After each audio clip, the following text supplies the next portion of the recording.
Bonjour et bienvenue sur En Conscience, le podcast qui partage des conseils et des interviews aux professionnels de l'accompagnement de l'humain pour réveiller votre pratique et votre posture d'accompagnant. Je suis Anne Mondaroul, fondatrice de l'école Vibre, et notre objectif est de vous offrir un espace d'exploration pour vous éveiller et vous développer en conscience. Si vous voulez faire un pas de côté et vous inspirer, abonnez-vous et retrouvez-nous chaque mois pour un nouvel épisode.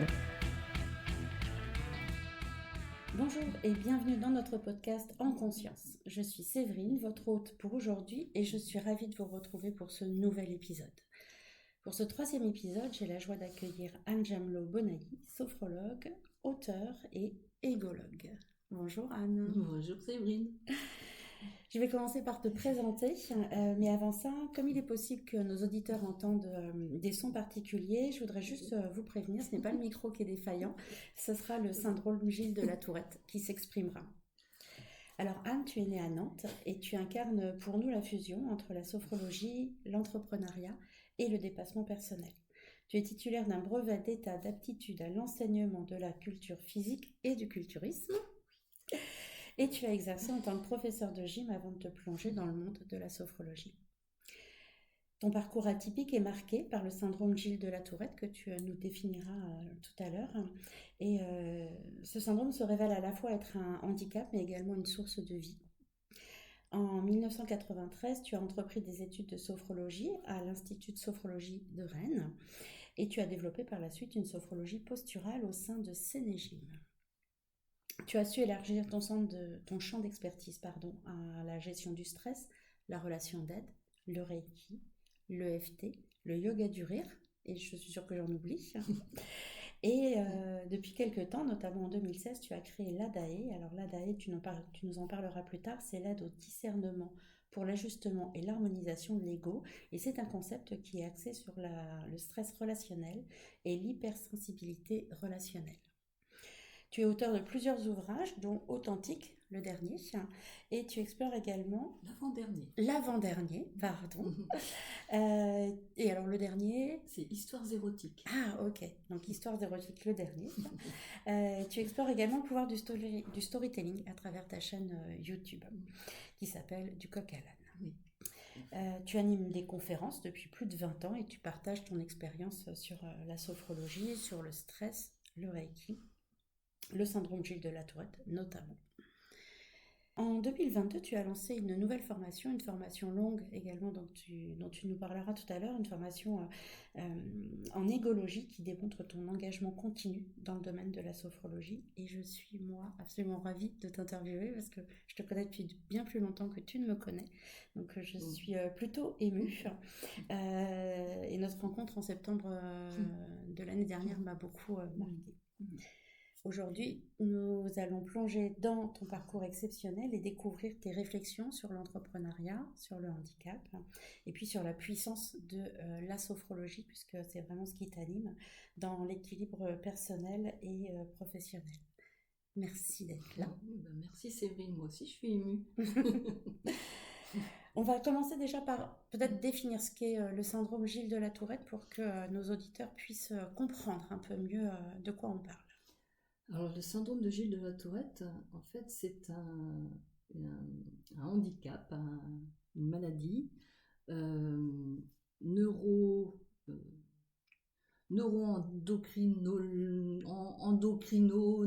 enfin bref, et voilà, en fait c'est un syndrome. Donc c'est un mélange d'un tas de choses, comme tous les syndromes. Et en fait, ça se manifeste par des tics, voilà, très violents, à la fois physiques, mais aussi sonores, verbaux et vocaux. Vocaux parce que ça c'est voilà, c'est vocal. Je peux l'écholalie par exemple, si je répète pète, ça fait drôle, hein, aussi, okay. Ça, d'accord, ça c'est l'écholalie, c'est-à-dire qu'on répète plusieurs fois la même chose. Je peux reprendre les trucs que tu dis aussi et faire de l'écholalie, voilà. des gestes très violents qui se voient, évidemment, avec des grands gestes, des petits gestes, beaucoup de clignements d'yeux, mais beaucoup de choses au niveau aussi de tous les muscles du corps sont concernés, donc c'est extrêmement fatigant. Mais ça peut être aussi des muscles internes, donc ça ne se voit pas forcément. Donc, mais à l'intérieur, je ne te dis pas comment ça bousille les articulations. Moi, je suis bourrée de microtendinite, de bursite aussi, donc c'est extrêmement douloureux. Et puis verbaux parce que on peut dire un tas de trucs, voilà, et sonores parce que c'est ça peut être ça, voilà, ça peut être des voilà, donc ça peut venir pendant l'enregistrement. Et puis il y a aussi, c'est souvent beaucoup plus connu à cause des gros mots. Donc ça s'appelle la coprolalie. Mais la coprolalie, il y a très peu de, enfin, il y a très peu de gens qui ont le syndrome de Gilles de la Tourette qui en sont atteints. D'accord. Voilà, mais c'est surtout par là que les gens reconnaissent le syndrome de Tourette parce que c'est amusant, c'est impressionnant, et puis c'est bien pour faire des sketchs pour les humoristes, si tu veux. Donc voilà. Mais en fait, évidemment, ça existe, hein, et c'est une très très grande souffrance. C'est une des composantes. Mais c'est une des composantes. Mais il y a tout le reste que je décris dans mon bouquin Authentique. Justement. Voilà. Merci déjà pour cette description. Alors là, on va parler un peu plus entrepreneuriat, mais toujours autour de ce handicap. Et la première question qu'on avait envie de te poser, c'était de savoir comment tu avais pu intégrer justement ton expérience du syndrome Gilles de la Tourette dans ton parcours entrepreneurial, parce que ça fait plus de 20 ans maintenant que tu es entrepreneur. En fait, j'exerce la sophrologie depuis 29 ans maintenant. Donc j'ai commencé en étant salariée dans les associations où j'ai travaillé en tant que prof de culture physique. C'est pas prof auprès des enfants, hein, c'est culture physique, c'est fitness, quoi, si tu veux, hein, pour résumer. Coach, fitness. On peut dire que je suis coach, du coup. Ça claque. Ça claque. Voilà. Et ensuite, je me suis installée en tant qu'auto-entrepreneur en 2009. Donc j'étais hybride, à la fois salariée dans les associations, en tant que prof de gym, sophrologue. Je faisais aussi gestion du stress déjà, et yoga du rire. Et dans mon cabinet, donc chez moi, en tant que sophrologue et tout ça. Et puis, je suis vraiment uniquement en entrepreneuriat depuis 2021, je crois. D'accord. Ou 22, je sais plus. Enfin, c'est récent, où j'ai plus que ça. Voilà, j'ai arrêté les associations. Et je n'exerce plus la gym, que j'ai exercé quand même pendant 35 ans. Voilà, mais on peut retrouver tout ça sur ma chaîne YouTube, donc j'ai enregistré pour pas que ça soit perdu. J'aime pas le gâchis, donc j'enregistre pour que ça puisse profiter aussi à tout le monde, quoi, voilà, toutes les personnes qui ont envie de s'y intéresser. Donc en fait, alors ta question c'était comment... comment est-ce que ce handicap, qui est donc aussi bien visible que invisible, a pu influencer ton parcours d'entrepreneur pour le coup. Voilà, c'est pour ça que je citais le truc. D'entrepreneur, en effet, alors en fait j'ai su qu'à l'âge de 27 ans, que j'avais le syndrome de Gilles de la Tourette. D'accord. Ça n'a pas été diagnostiqué avant, je l'ai su par la télé. Et ça a influencé dans le sens où à partir du moment où j'ai su mettre un nom dessus, ça a été une carte d'identité pour moi. Bon, j'ai su à l'âge de 29 ans. J'ai commencé mes études de sophrologie à 27 ans, j'ai su à 29 ans. Et de pouvoir poser un nom sur un handicap terrible comme ça, parce que c'était la honte, quoi. Chaque fois que je faisais un geste et tout, je m'excusais, ou je disais il y a des mouches, enfin bon. Tu trouvais des stratégies parce que je savais pas ce que j'avais. Donc c'était quand même une tare, quoi. Et en fait, pour moi, à partir de ce moment-là, c'était une carte d'identité. C'est-à-dire que dans les conférences que je faisais, les réunions d'information, enfin qui tournaient vite à la conférence et tout ça, j'expliquais ce que j'avais. Et donc ça intéressait énormément les gens. En plus, j'étais la preuve vivante que la sophro était fonctionnelle, puisque au bout de 2 années de sophro, donc mes 2 années d'études de sophrologie, j'avais quand même baissé de 80% les symptômes. Ce qui est énorme. Ce qui est énorme. J'avais vu un neurologue qui m'avait dit, même en opérant, même avec les médicaments, on n'arrive pas à ces résultats-là. Donc c'était une grande victoire pour moi, et donc ça faisait partie aussi de ma carte d'identité. Et donc ça m'a permis, moi aussi, tant qu'à faire, autant avoir ce truc-là, autant en faire quelque chose, quoi. Hein. Donc, oui, je le mettais en avant. Et je mettais en avant aussi mon corps, parce que quand je faisais des conférences, j'avais des tics, mais quand même pas grand-chose.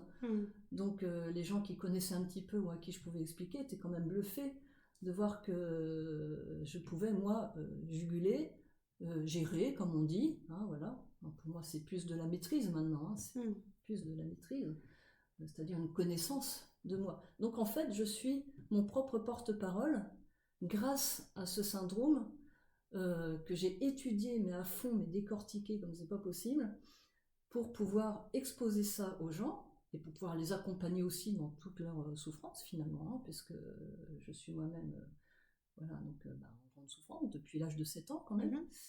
Et ça a été pour moi une carte très très forte. Oui. En tant que, on dit quoi? Auto-entrepreneur, entrepreneur? Entrepreneur, c'est bien. Entrepreneur, d'accord. Ouais. Oui. Pour moi, ça a été une grande force. Ouais. Merci. Ouais. Une autre question, et justement là, on revient juste à la difficulté, enfin aux difficultés, parce que je pense qu'on peut le mettre au pluriel, que tu as dû rencontrer dans ce parcours, encore une fois, entrepreneurial. C'est quels sont les défis liés à ton handicap qui ont pu être une difficulté, et quelles sont les stratégies que tu as pu mettre en place? Les difficultés, eh bien en fait, c'est que les difficultés, ce qui me vient là spontanément, c'est je peux pas avoir de patron. Ouais. Je peux pas avoir quelqu'un qui me commande. Je peux pas avoir quelqu'un qui me donne des ordres, c'est pas possible, parce que ça me met très vite en réaction. Donc c'est mon ego qui est derrière. Hein. C'est pas pour rien que je suis devenue égologue. Hein. C'est un gros parcours aussi. C'est pas juste tiens, non, c'est parce que j'ai travaillé sur mon ego. Je me suis rendu compte de tout ça et en réaction tout le temps. Donc qui dit réaction dit tic. Donc c'était pas possible quoi. Donc ça c'était important pour moi de trouver quelque chose. Les associations c'était cool parce qu'on me foutait la paix. Les présidents d'associations me donnaient carte blanche. Hein. Je faisais confiance. Ils avaient tout à fait confiance dans mon travail. Et puis après, c'est vrai qu'en tant que... Oh, merdouille Alors ça, c'est pas de la copronalie, hein, c'est vraiment merdouille. C'est dur à dire ce truc-là. Entrepreneur. Là, c'était super, quoi. Parce qu'en effet, pas de patron. Par contre, c'est vrai qu'il faut se faire connaître. Il faut se bouger le derrière. Voilà. Et je peux pas attendre de quelqu'un qui m'amène la clientèle, tout ça quoi. Donc moi m'exposer avec mon syndrome de Tourette aussi, y aller au front, voilà, et faire encore des conférences, faire encore des réunions d'information pour expliquer encore et faire comprendre que oui c'est possible aussi, même avec un syndrome, un handicap comme ça où je suis quand même tout le temps en contact avec les gens. Pour être derrière un bureau. Bien sûr. Mais non, je suis exposée. Je prends de gym, je suis sophrologue, je suis exposée. Donc les tics, on les voit. Donc il a fallu que forcément je fasse le travail sur moi pour pouvoir assumer tout ça et pour pouvoir être à l'aise, quoi. Ça a été possible dès le début? Alors, dès le début, en tant qu'entrepreneur... il est con ce thème, hein. En tant qu'entrepreneur, oui, parce que je savais déjà que j'avais le syndrome de Tourette. Je l'aurais pas su, j'aurais pas eu pu poser un nom dessus, ça aurait été très difficile. Quand j'étais salariée, j'ai commencé à être salariée dans des clubs de gym. Voilà, comme il y en a partout maintenant, mais à l'époque il y en avait très peu. Et j'étais bourrée de tics et la difficulté que je rencontre, enfin moi en tout cas qui me pèse, c'est que j'ai toujours peur de ne pas être prise au sérieux. Tu vois, je dois redoubler d'efforts. Déjà, je suis une femme. J'ai commencé dans un club de gym où il n'y avait que des hommes, il y avait beaucoup de militaires. J'ai dû redoubler d'efforts pour montrer ma force. Heureusement, je suis très forte. Avec le syndrome de Tourette, on a une force incroyable. Mes compétences, etc. Et aussi par ma façon d'exprimer les choses, de les expliquer, donc de les avoir hyper intégrées, donc d'avoir beaucoup travaillé sur moi pour pouvoir expliquer et être cohérente, être compréhensible, etc. Et montrer que non, je suis pas débile parce que j'ai le syndrome de Tourette. Parce que moi, si j'ouvre pas la bouche, si on me voit faire des tics, des machins et tout, franchement, le regard des gens, j'ai vraiment l'impression qu'on me prend pour une débile, quoi. Bien sûr. Je dis pas ça débile d'un sens péjoratif, mais pour quelqu'un, qu'est-ce que je pourrais dire? Une demeurée, voilà, enfin bref. Et donc pour moi, ça a été vraiment la parole. Et donc les compétences, et donc un gros travail derrière pour pouvoir être prise au sérieux. Et ça fait pas très longtemps que je me sens vraiment prise au sérieux. Te sentir légitime, ça te parle? Ah bah complètement. Aujourd'hui, en tout Ouais. cas. Ah, Ouais. Aujourd'hui, je ne me pose plus la question. Ouais. Ça m'amène justement à Ouais. une question que je me suis posée, de savoir s'il y avait des personnes qui étaient porteuses de handicap, visibles ou invisibles, qui t'avaient inspiré et et qui t'avaient permis justement de te sentir légitime, de te dépasser pour être celle que tu es aujourd'hui. Les personnes porteuses de handicap qui m'ont permis de me sentir légitime. Bah, c'est vrai que on en voit beaucoup parmi les artistes. Ouais. Aussi. Ouais. De plus en plus. Il y en a en de tout plus cas. en plus. Je vois aussi de plus en plus de spectacles, de one-man show, de stand-up, etc. avec des gens, des pièces de théâtre qui mettent en scène leur propre parcours de handicap. J'en vois de plus en plus. Donc je me dis que je suis dans cette lignée-là aussi. En effet, et là du coup, en effet, oui, en voyant tout ça, en observant, je me dis que j'ai aussi ma place à ce niveau-là de témoigner, pour témoigner que ça peut, on peut transmuter ça, non pas passer de l'état de victime, si tu veux, à l'état non pas de vainqueur, mais simplement être un humain à part entière, ayant sa place dans la société, et même plus que ça, pouvant être aussi moteur, fer de lance, motivant, etc. quoi. Donc oui, ça m'a... Je le vois Ça autour de moi. t'inspire. Ça t'inspire. Et puis il y a aussi ma mère. Alors ma mère, elle est âgée, mais surtout elle a toujours souffert dans son corps. Tout le temps, tout le temps. J'ai toujours vu souffrir dans son corps, mais jamais à se plaindre.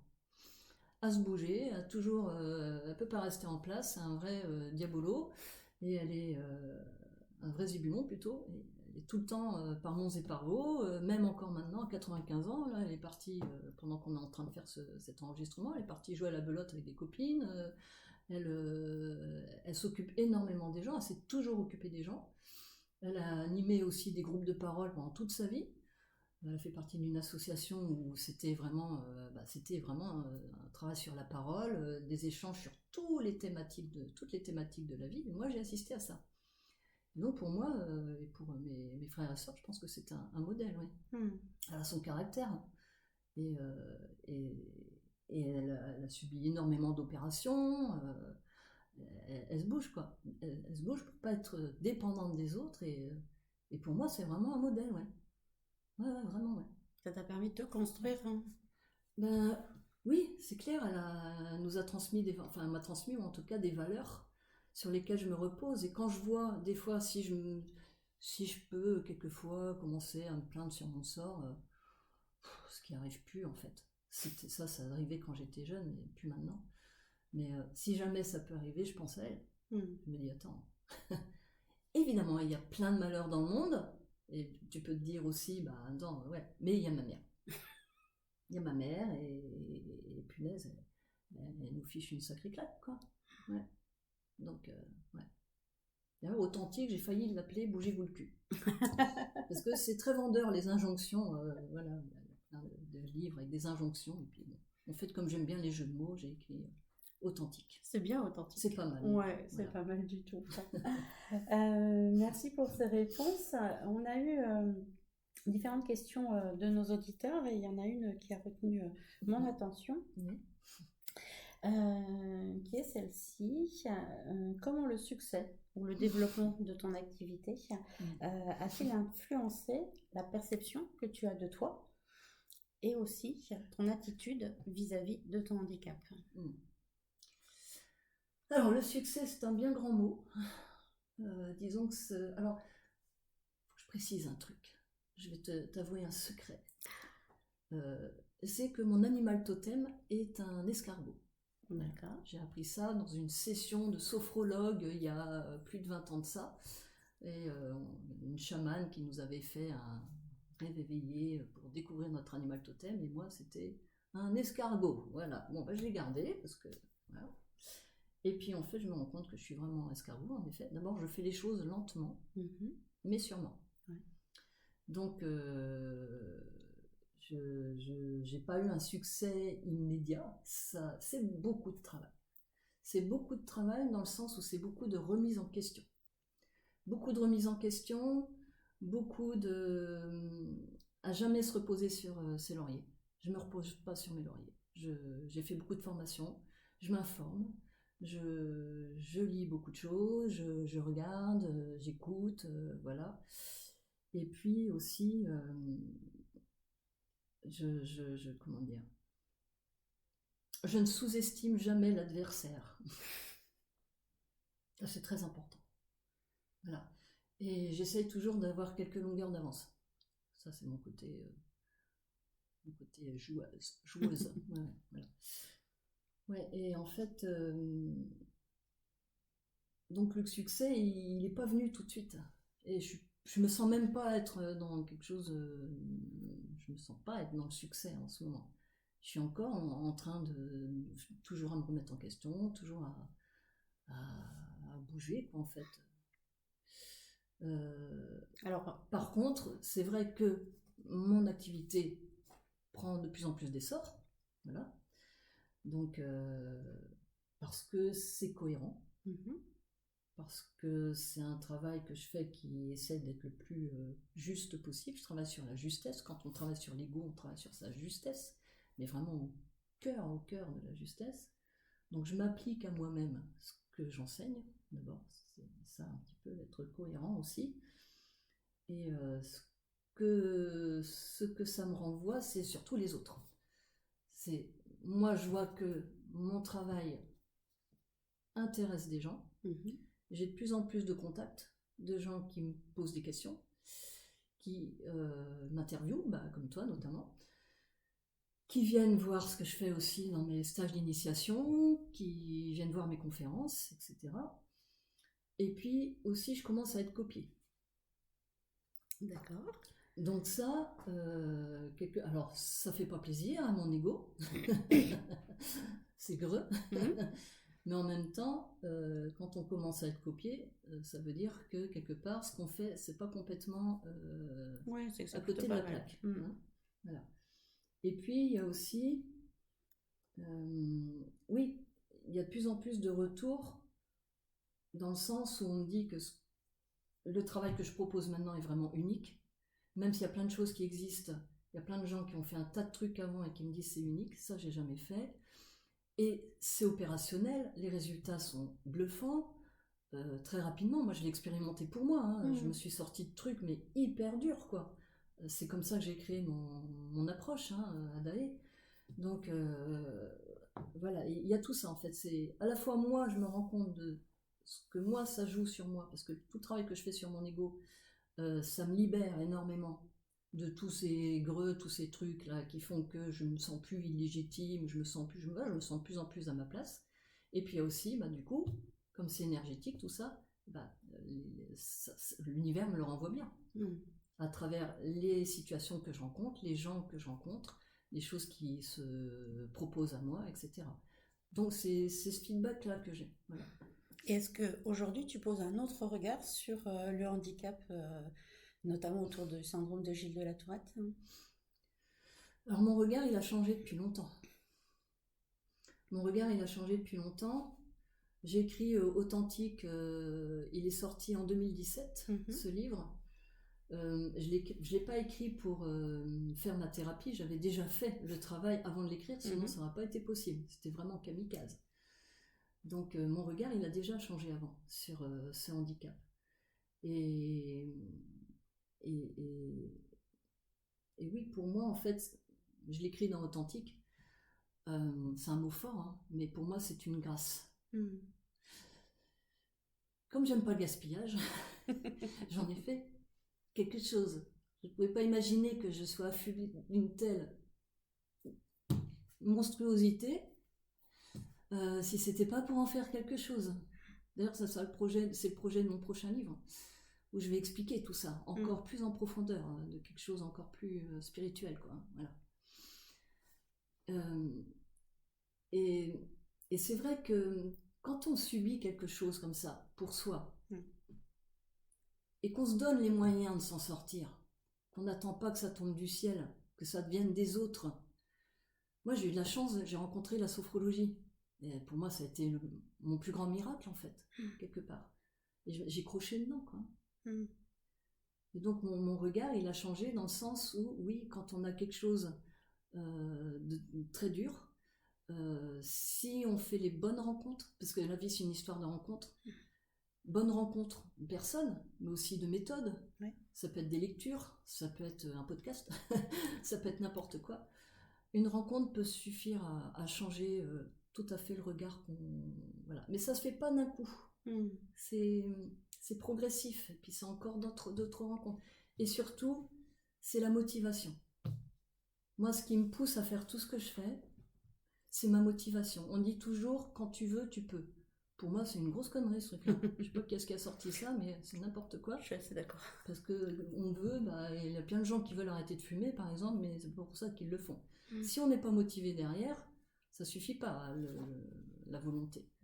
Donc moi, ma motivation, elle est beaucoup plus haute que ça. Ma motivation, c'est pas de guérir. Elle est plus haute que ça, ma motivation. C'est vraiment un élan de transmission, d'élévation de mon niveau de conscience en tant qu'humaine, et de montrer une certaine voie à d'autres humains, si ça peut déclencher quelque chose chez eux, si ma rencontre, quelque part, peut déclencher aussi cette motivation, trouver à chacun sa motivation, mais en tout cas d'aller plus haut, dans le sens où on peut éveiller sa conscience en tant qu'humain, c'est ça en fait. Devenir de plus en plus humain, parce qu'on n'est pas humain, hein. On est en voie d'humanisation, mais on est loin d'être humain. Hein. Et c'est toucher quelque part aussi le divin en nous, quoi. Pour moi, je ne fais pas la dissociation. D'accord. Entre l'humain et le divin. Parce que pour moi, on n'est pas encore complètement fini en tant qu'humain. Voilà. Mais après, il y en a qui vont dire non, c'est pas vrai. Quand on est humain, justement, on a tous ses défauts et tout ça. Ah mais ça change pas. Ça change rien. C'est pas parce qu'on est divin qu'on n'a pas de défauts. Au contraire. Mais c'est tout ce travail de cohérence, de congruence. Voilà. Et d'être dans vrai. Ouais. Bernard Santerre disait la sophro, c'est pas fait pour faire dodo, c'est fait pour être vrai. Tout simplement. Voilà. Tout simplement, dis donc, il faut bosser pour aller à ça. Hein. Quand on dit sois toi-même, t'es marrant, toi, on fait comment pour être soi-même ? Justement, ça m'amène à une question autour des outils, des stratégies, autour de ce qui a pu t'aider toi, à dépasser, j'ai envie de dire, à quoi ? À dépasser toutes les épreuves qui sont liées au syndrome génial de la Tourette. Qu'est-ce que toi, aujourd'hui, avec du coup l'expérience, ta propre expérience en tant que personne, mais également avec toutes les personnes que tu as accompagnées, qu'est-ce que toi tu viendrais proposer comme outil, comme stratégie pour pouvoir se sentir mieux, se sentir plus équilibré, pour pouvoir également être équilibré à titre personnel, mais aussi dans sa vie professionnelle, en tant qu'entrepreneur particulièrement pour le coup. Alors, quels outils tu dis ? Quelle stratégie, la sophro. Heureusement. Non, mais c'est vrai. J'ai rencontré beaucoup de choses et on peut pas tout faire. Donc il y a certainement un tas de choses qui sont aussi hyper intéressantes et magnifiques. Mais bon, moi l'univers m'a mis la sophro sur mon chemin. Donc à un moment donné où je le demandais en plus. Voilà, donc j'étais en dépression et voilà. Et puis donc la sophro. J'explique tout ça dans mon bouquin authentique, dans le prologue notamment. Il faut lire le prologue, il est intéressant. La sophro. Et puis, oui, en effet, alors l'écoute centrée sur la personne. Tu l'as pas cité tout à l'heure, il y a bien d'autres choses, mais en effet, quand j'ai fait ma formation avec Swazik Roulina sur l'approche centrée sur la personne de Carl Rogers, ça a été pour moi énorme. C'est-à-dire que pendant ma formation en sophrologie, Bernard Santerre nous avait dit, tant qu'on ne fait pas un travail sur l'écoute, et notamment l'écoute selon Carl Rogers, on n'est pas fini en tant que sophrologue. Et moi, je m'étais juré de le faire, seulement moi, j'attendais le moment. Et puis, ça s'est fait, voilà. Et ce travail-là est énorme. Pour moi, ça a décoincé énormément de choses. Et c'est à la suite de ça, mais il faut voir tout ce qui m'est arrivé depuis que j'ai fait ça. D'abord, en effet, ma clientèle a doublé. Bah oui, parce que mon écoute s'est améliorée. Parce que l'écoute, c'est pas simplement entendre et puis... non, c'est pas non plus l'écoute active, comme on dit, parce que c'est un travail vraiment sur soi, où on change intérieurement, on devient... Enfin, il y a une posture intérieure. C'est un état d'être qu'on acquiert dans ce travail-là. C'est énorme, tout ce que ça a pu m'apporter, tout ce que ça a changé. Quand j'ai fait cette formation, c'est encore parce que je voulais grandir en humanité. Ouais. Encore. Pas pour avoir un diplôme de plus, m'en fous. Mais la sophro et culture physique, ça me suffisait. Mais pour grandir en humanité. Ah bah dis donc, j'ai été servie. Parce que j'ai pris des claques aussi, punaise. Quand on veut grandir, il faut faire attention à ce qu'on demande à l'univers, parce qu'il nous sert, mais pas forcément comme on a prévu. Donc voilà, je pense que ce travail d'écoute, franchement, est indispensable. En tant qu'entrepreneur, dans sa vie personnelle, parce que sans l'écoute, il manque un gros morceau, quoi. Voilà. On peut faire toutes les méthodes qu'on veut, toutes les techniques qu'on veut. Si on ne travaille pas là-dessus, il manquera toujours quelque chose. Parce que c'est la vie, parce que c'est l'amour, parce que c'est la relation humaine. Et quand on est entrepreneur, on est en relation avec d'autres personnes. Et ce travail-là donne énormément de puissance. On n'est pas dans sa toute-puissance. On est dans sa toute-puissance quand on n'est pas justement dans ce travail-là. Mais ça donne de la puissance, ça donne du discernement. C'est de là aussi que vient tout mon travail en Adaé. Le discernement, la remise en question. Et puis aussi, en tant que sophrologue, évidemment, ça a énormément amélioré Alors, c'est toujours à parfaire, parce que jamais tu m'entendras dire que je sais écouter. Quand les gens me disent, moi, j'ai pas besoin, je sais écouter, bon, je dis rien, mais ça doit sentir que ça hérisse à l'intérieur. Pour pouvoir dire, je sais écouter, attends, mais c'est énorme, quoi. C'est quelque chose tellement difficile et naturel en même temps, mais non, c'est difficile. Il y a plein de pièges dans lesquels on peut tomber. Et pour sa vie personnelle, avec ses enfants, avec son conjoint, avec la famille, avec les clients, avec les fournisseurs, avec l'administration, avec le garage. C'est énorme. Voilà. Donc pour moi, c'est vraiment une application. Ça, c'est faire une formation en écoute. Voilà. Et puis évidemment, la sophro, l'EFT, c'est formidable aussi. Le Reiki, c'est autre chose. Le Reiki, c'est autre chose, mais ça apporte aussi... moi, ça m'a énormément développé, le Reiki. Énormément. Ça m'a beaucoup fait travailler sur mon ego. Beaucoup. Est-ce que tu peux préciser un petit peu et le FT et le Reiki, comment est-ce que ça a pu justement te permettre d'évoluer? Alors le FT, en fait, ça a été une rencontre aussi. Je n'avais pas prévu de faire le FT, ça a été une rencontre. Voilà. Je ne vais pas dire l'origine, parce que sinon le podcast va durer 4 heures. Mais en tout cas, moi, ça m'a appris le FT là aussi un certain discernement. D'accord. Mais c'est venu après ma formation en écoute. Et de ce que j'ai pu voir autour de moi, l'EFT sans ce travail en écoute, ça peut être cata, quoi. Ça peut être vraiment rentre dedans, quoi. Ça peut être violent. Ou alors pas du tout opérationnel, ou alors ça prend des plombs. Alors, on passe à côté de quelque chose.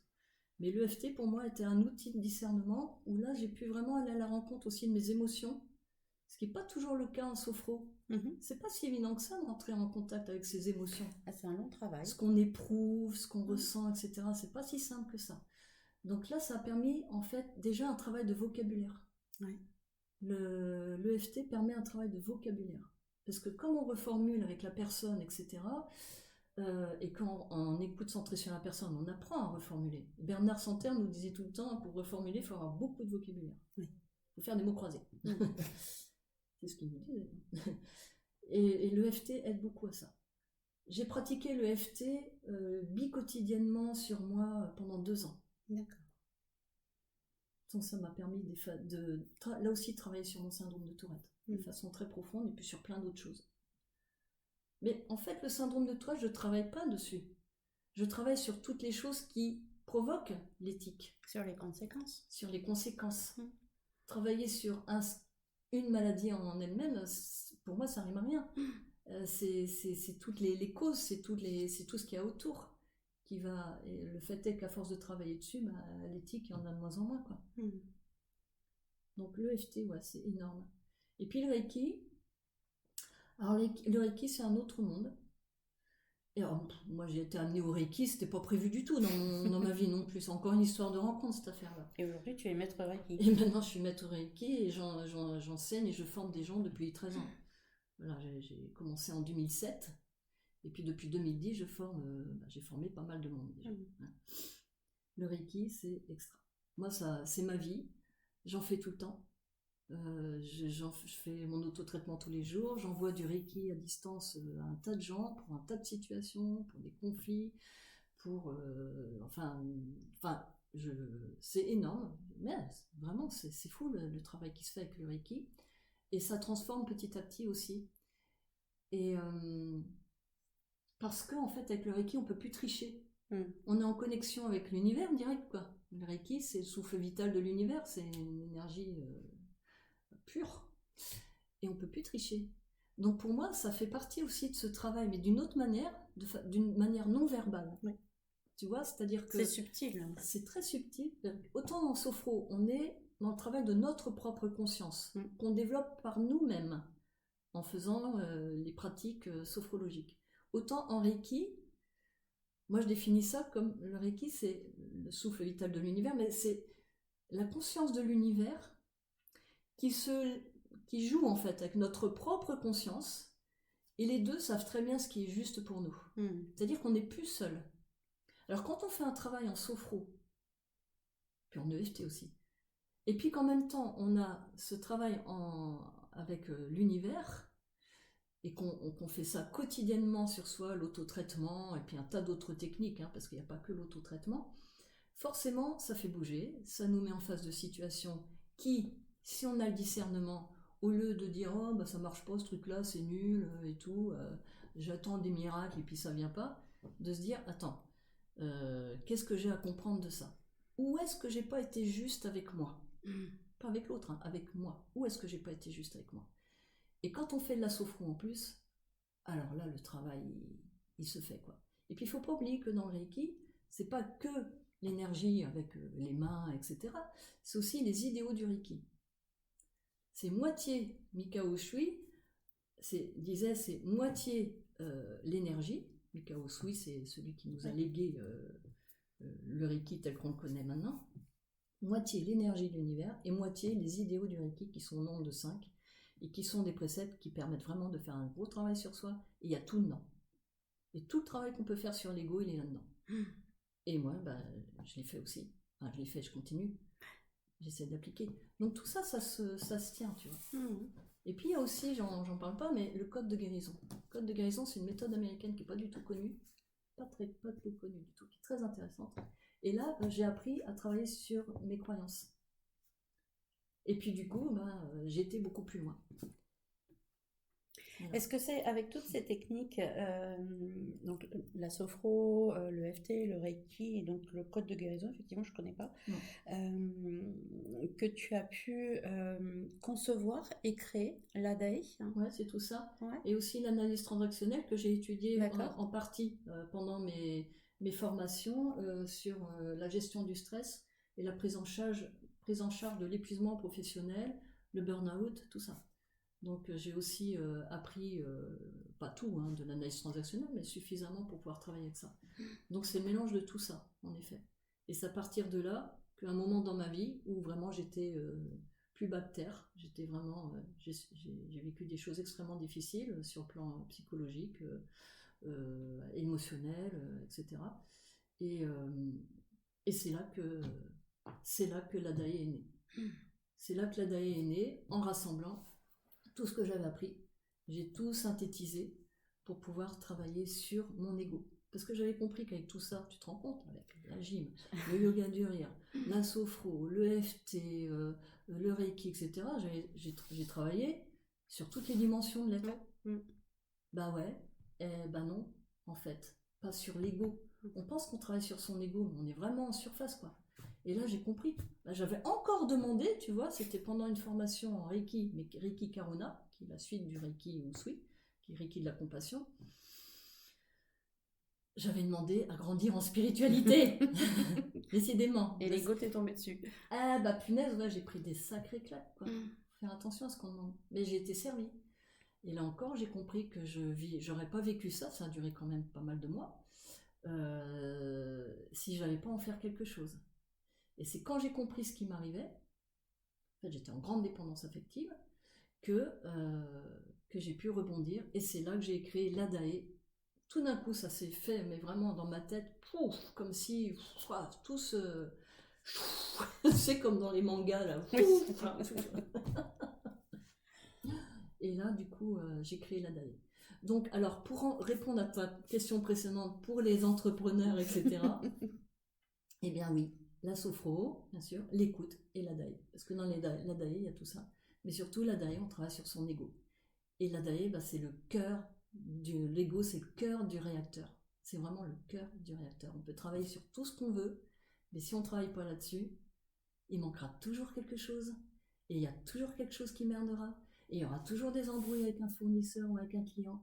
Et on n'aura pas les sous qu'on veut. Et on ne va pas gagner l'argent qu'on aimerait gagner. Il y aura toujours des trucs qui vont coincer. Et même avec soi-même, parce que ça part de soi. Et c'est ce travail-là que j'ai mis en place pour moi, que j'exerce sur moi depuis 7 ans. Donc il y a aussi tout ça qui m'a donné ma légitimité, qui fait que j'ai vraiment pris confiance en moi et que je me sens à ma place.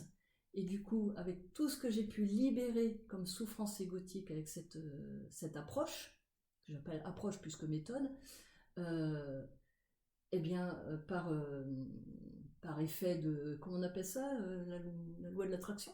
Ouais, sérendipité aussi. On est vraiment en plein dedans. Et du coup, il y a plein de choses qui viennent, mais sans que j'ai à forcer. Donc c'est magique.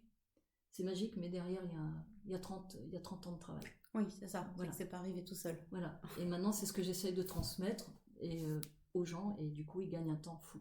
Et j'ai des entrepreneurs qui viennent me voir aussi. Et des fois, en 2-3 séances, ça débloque des trucs. Et attends, il y en a une, elle m'a dit, j'ai jamais fait un mois pareil. J'ai jamais fait un mois pareil. Et dans sa famille, on a débloqué plein de choses aussi. En 1-2 séances. L'ego. Alors qu'elle me disait que ça faisait très longtemps qu'elle travaillait sur elle et tout, voilà. Mais dans un sale état, quoi. Et à partir du moment où on a fait ce travail-là, ça s'est débloqué à une vitesse pas possible. Et maintenant, elle cartonne, quoi. Voilà. Et l'ego. L'ego. L'ego.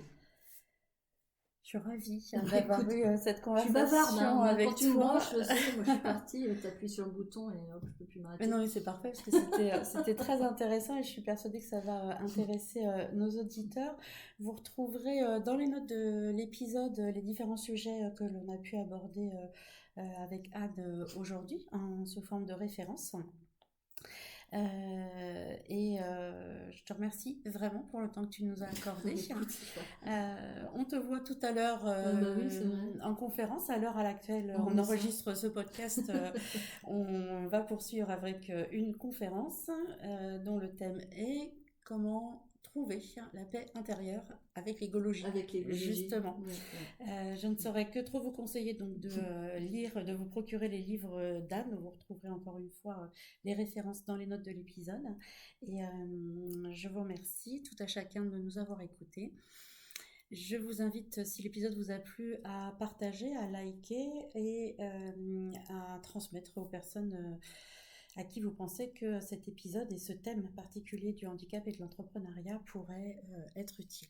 À très bientôt, on se retrouve le mois prochain pour un nouvel épisode.